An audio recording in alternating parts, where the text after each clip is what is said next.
जनता को आज चाहिए था कि अपने जो वोट का हक अधिकार है तो हम लोग किस ओर दे रहे हैं। अभी बिहार का चुनाव हुआ, आप सभी के सामने है, तो वोट किधर गया और कहां से कहां चला गया। तो ये ईवीएम की चोरी नहीं, ये ईवीएम का घोटाला है। पहले कहते थे राजा की जान तोते में होती है, आज राजा की जान ईवीएम में है, लेकिन ईवीएम की कोई बात नहीं करने को राजी है। बस अभी उसको मुद्दे को बदल दिया गया। बहुजन मुक्ति पार्टी ने या बहुजन समाज ने, आज अनेक राजनीतिक दलों ने इसको मुद्दे को उठाया था और ईवीएम को मुद्दे को बनाया था। लेकिन इन मनुवादी ताकतों ने, चाहे वो राहुल जी हो चाहे कोई भी हो, मैं उनसे सवाल करना चाहता हूँ। वो कहते हैं हिंदुस्तान हिंदुस्तान, लेकिन भारतीय कॉन्स्टिट्यूशन में लिखा हुआ है India that is Bharat. Bharat हमारा देश, हमारा इंडिया। लेकिन जहाँ पे भी बात करते हैं, जो बड़े संविधान की बात करते हैं, वो कहते हैं हिंदुस्तान। आखिर हमारा कौन सा देश है, किसके लिए हम यात्रा निकाल रहे हैं। अब बहुत सारे लोग षड्यंत्रकारी एक क्या करते हैं कि जो सनातनी हिंदू, आओ हिंदू राष्ट्र बनाओ।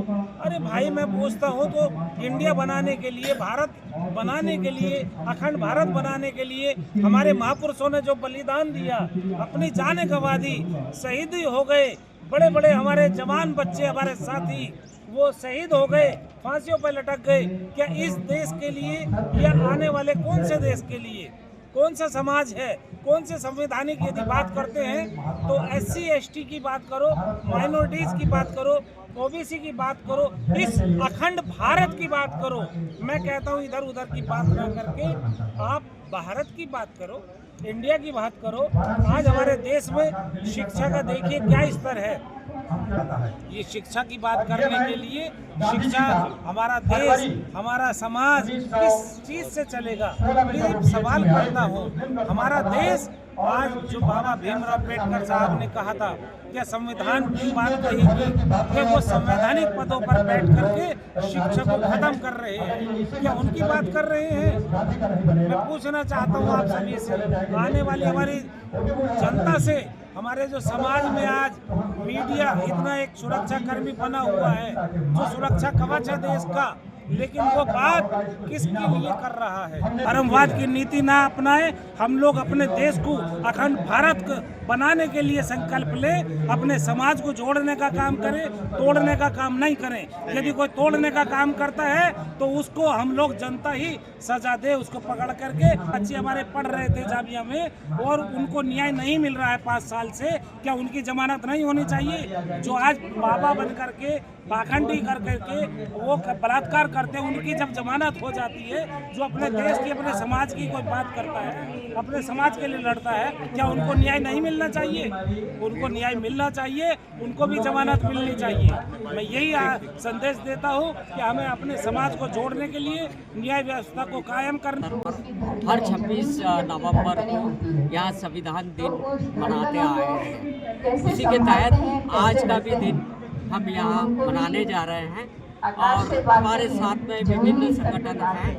राष्ट्रीय संयुक्त मोर्चा, अखिल भारतीय OBC बहुजन महासंघ, अखिल भारतीय तेली समाज महासंघ, मूल निवासी मुक्ति मोर्चा तथा अनेकों सामाजिक, सांस्कृतिक, राजकीय, किसान, कामगार और कर्मचारी संगठन तथा सभी हमारे समविचारी संविधानवादी हमारे साथ में हैं।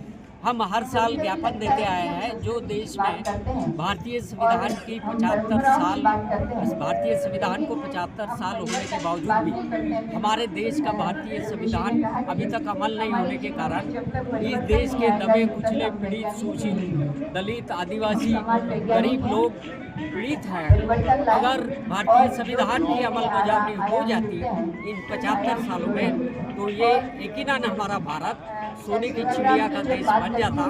परंतु 75 साल में आज तक जो सत्ता में बैठे हुए लोग हैं, इन्होंने भारतीय संविधान की तत्वतः अमल बजावनी नहीं करने के कारण हमें 45 ज्ञापन महामहिम राष्ट्रपति, माननीय प्रधानमंत्री तथा मुख्य न्यायाधीश सर्वोच्च न्यायालय इन्हें ज्ञापन सौंपने जा रहे हैं, जिसमें प्रमुखतः मांग ये है कि भारतीय संविधान का सम्मान हो और उसकी तंतोतंत अमलबजावनी हो।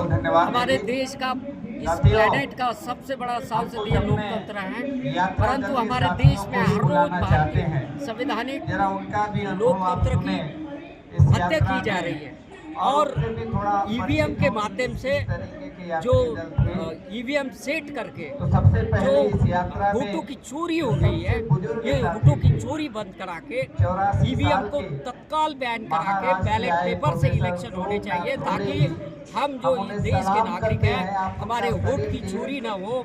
और जो माननीय सर्वोच्च न्यायालय से जो हम अनुरोध करते हैं कि भारत में सत्ताधारी सरकारें ये भारतीय संविधान से और कानून से चलनी चाहिए, परंतु जैसा कि हमने देखा किसानों का यहाँ आंदोलन हुआ, हमारे करीबन 800 से ज़्यादा किसान शहीद हुए, परंतु अभी तक एमएसपी नहीं बनाई गई, किसानों की मांगे पूरी नहीं की गई, जमीन भांडवलदारों का 1 लाख करोड़ कर्ज माफ किया जाता है, लेकिन किसानों का 44,000 करोड़ रुपया जो कर्ज है वो आज तक शासन ने माफ नहीं किया। इतना ही नहीं तो हमारे जो कामगार हैं बेचारे, उन्हें 8 घंटे भारतीय संविधान में काम करने का प्रावधान है, परंतु अभी 4 कामगार कोड लाए गए जिसके तहत उन्हें 12 घंटे की नौकरी करनी पड़ रही है। ये असंवैधानिक। और अब हम आपके माध्यम से अनुरोध करते हैं सत्ताधारियों को, महामहिम राष्ट्रपति को, प्रधानमंत्री को और सर न्यायाधीश को भारतीय संविधान की अमलबजावनी करें, और जो कोई इस संविधान का अपमान करता है, इस देश में खतरा किसी पर नहीं है, इस देश में अगर खतरा है तो भारतीय संविधान पर खतरा है। और हम भारतीय संविधानवादी लोग, भारत के लोग आज हम मैदान में हैं भारतीय संविधान की सुरक्षा के लिए, क्योंकि भारतीय संविधान के जनक परम पूज्य बाबा साहेब डॉक्टर आम्बेडकर ने कहा था कि जिस दिन भारतीय संविधान पर खतरा पैदा होगा तो आपको एक फौजी की तरह खड़े होकर भारतीय संविधान की सुरक्षा करनी पड़ेगी करके हम सब संविधानवादी लोग विभिन्न राज्यों से आकर यहाँ संविधान दिन मना रहे हैं। आपके माध्यम से हम अनुरोध करते हैं कि हमारी बातें, हमारा 45 सूत्री ज्ञापन आप सत्ताधारियों, शासन, सर्वोच्च न्यायालय तक पहुंचाकर हमारी मांगों को न्याय देंगे। धन्यवाद। जय संविधान, जय भीम, जय भारत। भारतीय संविधान दिन की तमाम देशवासियों को हार्दिक बधाई। फ्रंट की तरफ से स्वागत करता हूँ। सबसे पहले जो हमारे देश के जवान शहीद हुए, लाल किले पर बम कांड में जो हमारे नागरिक शहीद हुए हैं, हम अपनी तरफ से श्रद्धांजलि देते हैं। इसके बाद में बाबा साहेब ने दिए पर चलने का अनुरोध करेंगे। आने वाले दिनों में हमारी नस्लें हमारे को जो कि एक आदिवासी क्षेत्र से संविधान के विषय में पूछेगी तो क्या जवाब देंगे। हम संविधान को खत्म नहीं होने देंगे। संविधान के अनुसार चलाने के लिए लेकिन आपको एक और परिचय बताता हूँ कि हमारे देश की समस्याएं सरपंच है, दिल्ली निर्वाचित जो है कि पार्षद है, तो ऐसे ही साथी इस यात्रा सच में जो ये कहा जाता था कि गांधी में 60 साल के ऊपर ही लोग हैं, लेकिन इस 56 साल के 56 दिन की पद यात्रा में आपको सबसे ज्यादा युवा चेहरे दिखेंगे जो इस गांधी विचार से प्रेरित हैं। तो युवाओं का भी भले ही 1-2 मिनट की बात आए, लेकिन उन्होंने क्या सीखा, क्यों आएगी थोड़ा उनकी बात सुनना जरूरी है। और दिल्ली के आपके जो गरीब आदमी हैं जिनको प्लॉट तकसीम किए गए हैं। मूल निवासी मुक्ति मोर्चा का राष्ट्रीय युवाध्यक्ष जयदीपभाई संघवी राठौड़ एवं Republican party of India Ambedkar Gujarat राज्य अध्यक्ष हमारे जिस तरह से गुजरात के अंदर